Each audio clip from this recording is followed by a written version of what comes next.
What's going on, guys? Welcome back to AI Infused Network with me, Riff. Now, on this video, we're going to talk about the future of AI. Yes, I know there are a lot of videos talking about what AI is like in 2050, etc., but no one's really explaining it in this way. And there's a couple things that already have taken place that has changed the way we use this type of AI feature. And I'm going to talk about that in this video a little bit later. But before we get started, click that like and subscribe button. You know how YouTube works, right? It helps us grow the channel, etc., etc. Anyway, without any further ado, let's get started with this video. Okay, now AI has already taken over a lot of things we do. Now, if you're a person that's born in 2000, for example, right, you are 24 years old, at least this year, right? You have one more year, you're about to be 25. That's 25 years. Now, think about being born in 2000, the technology we had in 2000, okay? Talking about CD players, Walkmans, all that stuff, until now, okay? Till, now you can click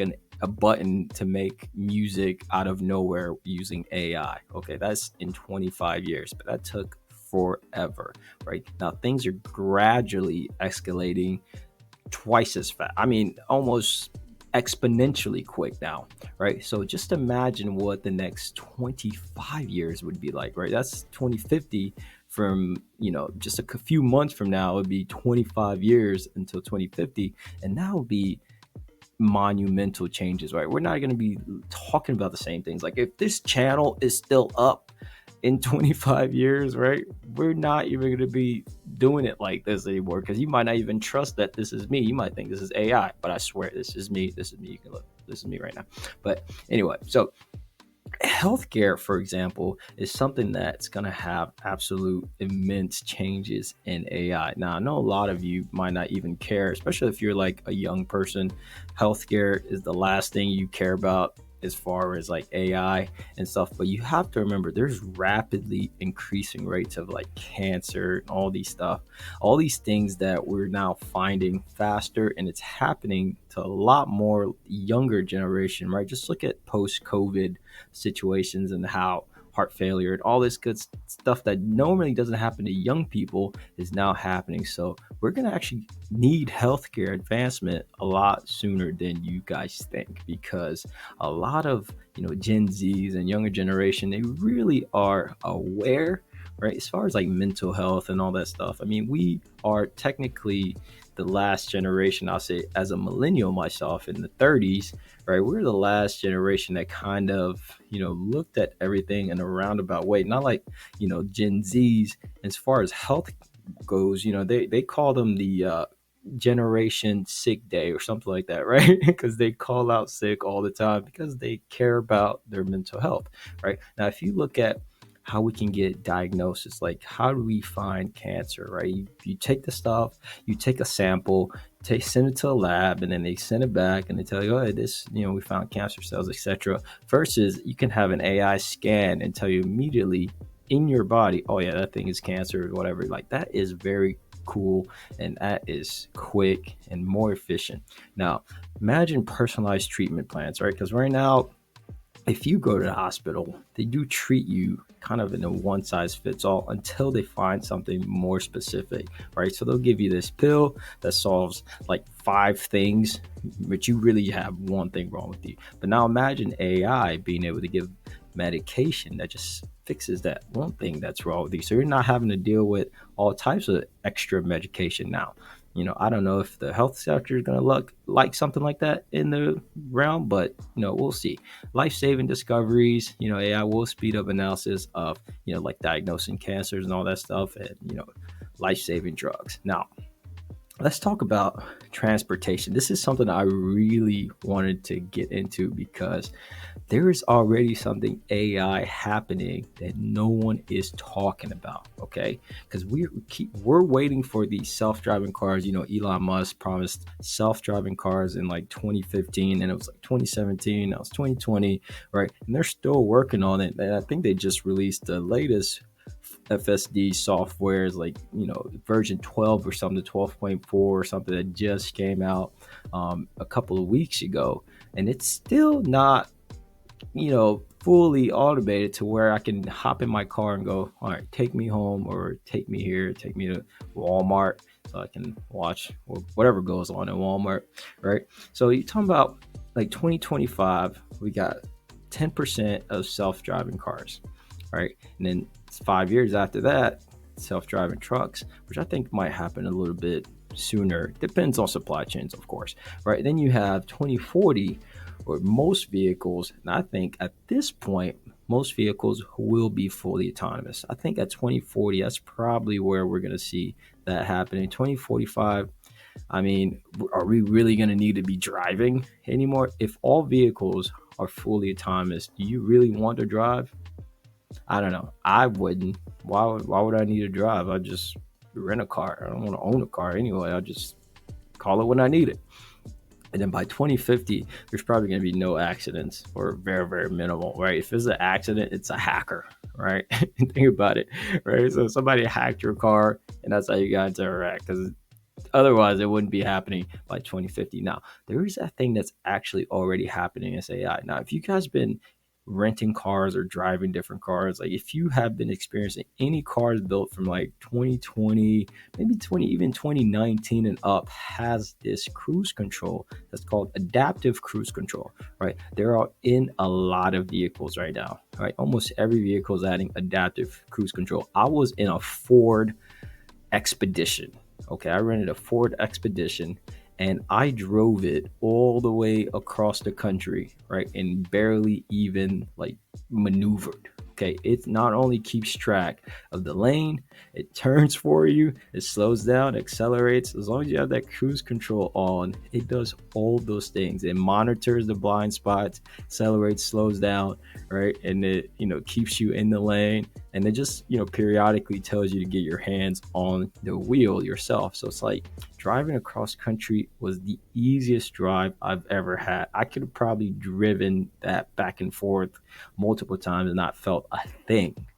That's already happening. That's AI, right? We're already in technically self-driving cars. Self-driving cars are already here, because if you're on the highway and you're driving any one of these cars, slap it on cruise control, you'll see exactly what I'm talking about. Go out and test it out. It's crazy, right? So we're already experiencing that, and I can only imagine by 2050, you're probably not even going to want to drive. Okay, I already know that because I hate driving anyway. Now, education is something that a lot of people aren't thinking about, because when ChatGPT came out, it was immediately banned in schools, okay? Because schools are like, oh, they're going to use this to cheat. But really, I think it can aid the learning process, right? Think about personalized learning, simulated experiences, automatic assessment, like just continual learning and expanding access. Imagine having an idea and then having the AI really, make it deeper and more thorough in your paper or etc. Right now, if you're writing a paper using ChatGPT, right, is that really you writing a paper? I don't know, right? So, but is it you using the technology? Yes. If you know how to write your prompt and continually make it better and come out with a really concise, nice paper, then essentially, yeah, you did come up with the paper, even though you didn't physically type every letter, but you knew exactly what to prompt it to do, right?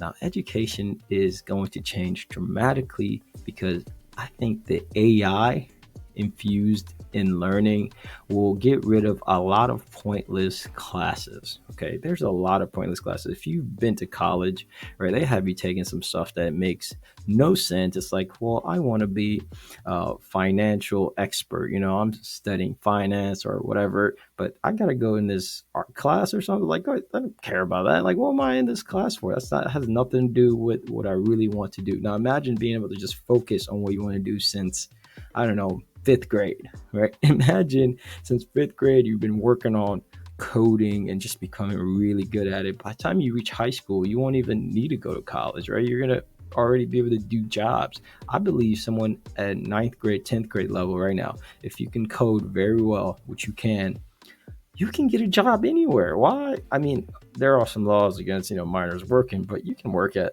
Chick-fil-A or you can work at McDonald's at 14. So why can't you write code at 14?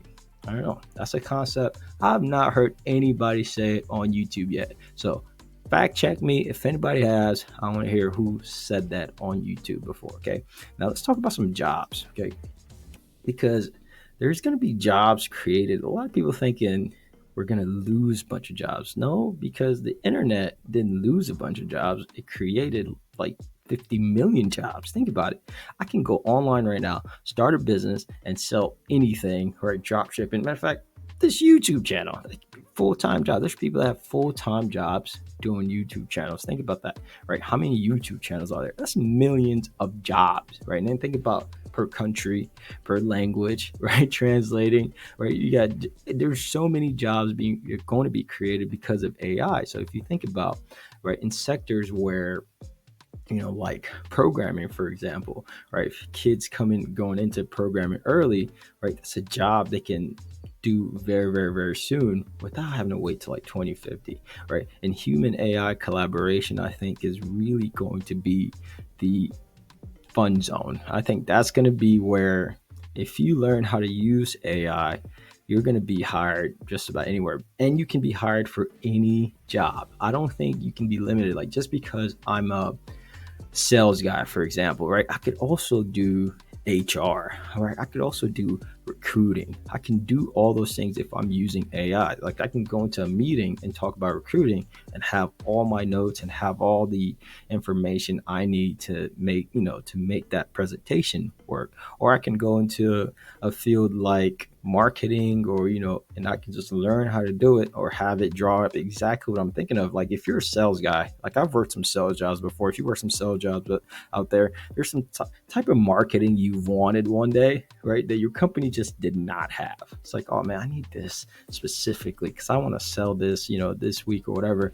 And then your company just doesn't have it. But now you can become your own marketing channel, right? You can, all right, I want this kind of marketing. Perfect. I'm going to use it immediately and I'm there. So it's like a new industry, and you also will have more time for creativity. Like, even now, if you think about it, go use Chat GPT to come up with anything, right? You have more time to actually think about the creative side as opposed to worry about the structure, the shape. If you're doing, like, example, like a PowerPoint or something like that, right? They're very, very tedious things to do from scratch. But if you're using, some AI to help organize things, then you can just work on the creativity, right? So jobs is not something I'm really worried about. I do worry about people thinking that there's no jobs, therefore, causing some kind of like riot or panic or anything like that. But I think the most fun part about AI in 2050 might be entertainment. Now, you have to remember, entertainment is interesting in general, because if you look back at history, like when Caesar introduced gladiator games and stuff to the Roman people, right? They never actually went back to, not having those games, right? It's kind of like starting the NFL and then getting rid of it. So whatever we start right now, okay, will only intensify by 2050. So think about sports like UFC, basketball, baseball, all that, right? How can they maintain their entertainment level, right, to compete with things like this hyper realistic, VR, AI generated movies, AI music composers? Like, how can you compete with that if you're, baseball on TV? Right, you're gonna have to get way more intense into whatever the situation. It might be like a home run derby in the middle of a game just to get people back in, people's attention again. Right, NFL might just get rid of like helmets or something just to make sure it's like more bloody. Like, it's gonna get crazy, because how can you compete with this type of entertainment by AI, right? And that's kind of what I think about. It's like, there's no competition. Like, AI music composer, you might hear something you've never heard before. It's going to come up with strings and, ensembles that we've never heard before. Now, AI generated movie, that's something that's already happened. There's actually a movie that just got released in the big screen. It had a launch and everything.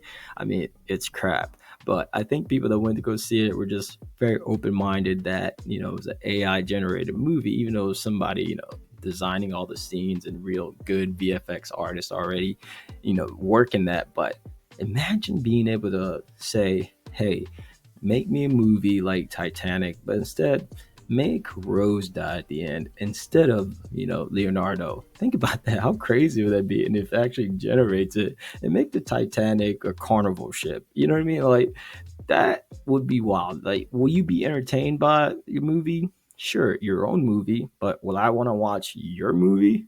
Probably not, unless there's like a famous actor or something in it. So I think there still will be jobs for actors in this type of lane. But tell me what you guys think about entertainment in 2050. It's gonna be absolutely mind blowing, right? Now, this is kind of a downside for 2050. And if you're talking about hack attacks, if we're in the millions, 5 million, this is just some rough estimate. But in 2050, I think it's going to be way more than 15 million hack attacks. There's going to be some hackers. Somebody always has to figure out how to hack, as long as it's a computer, right? Now, maybe AGI, or automated generated general intelligence, might figure out how to not have any hackers, etc. But that, still a big chance that happening. And of course, you always got your climate change. There's climate change people all over. There's good people on both sides. That's a quote. And but you know what I'm saying? Like, climate change will happen. We're seeing it now. It's February and it's been steaming hot just about everywhere. But that's, again, this climate change in 50 years, sure. There's a change in 100 years, sure. Yeah, there's always going to be a change. So this might just be what the natural change is going to be. And there's no need to alarm, but for sure you can see that it will get worse. Okay. Now, personal assistant is the name of the game right now, right? Everyone is talking personal assistants, because if I have like 5 to 10 personal assistants doing my jobs, like I have a personal assistant doing my regular day job, I have a personal assistant helping me, make music or produce on this side. I have a personal assistant like driving to, sell something for me somewhere else. Just imagine having like AI assistants doing all these things for you. And then you're kind of like this company, right? Everyone kind of becomes these big enterprise companies, because now you can do 50 things at once. I mean, you can even do this right now, right, if you wanted to. So I don't think this is something 2050. I think this might be more like 2026. All right. So overall, I think AI in 2050 is exciting. And it has some things that we may want to look over before we kind of just deploy. But ultimately, I think there's going to be a lot of benefits. If you are like watching this video in 2050 and you're like, none of this stuff came true, I wouldn't be surprised. Or it's like, actually humanity, collapsed by 2030, and then nothing. You know what I mean? It's like we went back to the Stone Ages. Like, that would absolutely be hilarious, but there's also a chance of that always happening. So what do you guys think about 2050? And what do you guys think about the actual fact that I named way back about the vehicles that AI happening already? All right, you guys think it's happening already? Have you guys been seeing it? Comment below, let me know. And also like and subscribe if you've seen this video. And we all see you on the next one. Deuces.